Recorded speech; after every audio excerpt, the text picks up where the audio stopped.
Hello, Joshua here from Point Electrical. Just wanted to show you a quick case study of a project that we've been involved with from the design stage to the installation stage to handing over to our client.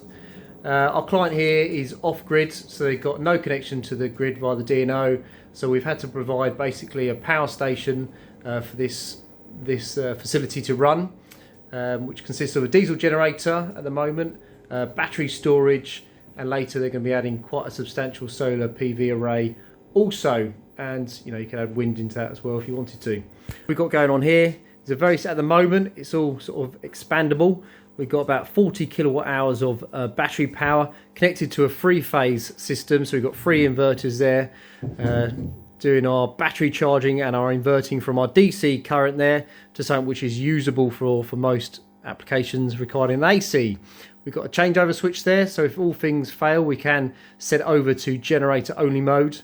Got quite a substantial inverter panel there with two drivers sitting in there that control two like I say, quite substantial motors there.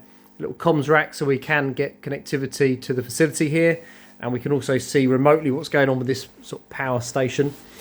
So at the moment here we got a very basic sort of display showing us our inverter status, what AC loads are going out and what phases, our battery load as well, and we can also see as well we've set up, there's a diesel tank sitting there, and the diesel tank's actually set up to automatically refill below a certain threshold. So there we have it, a very simple, very basic yet very effective off-grid power solution, working very well in agricultural setups, but could work elsewhere as well. Thank you.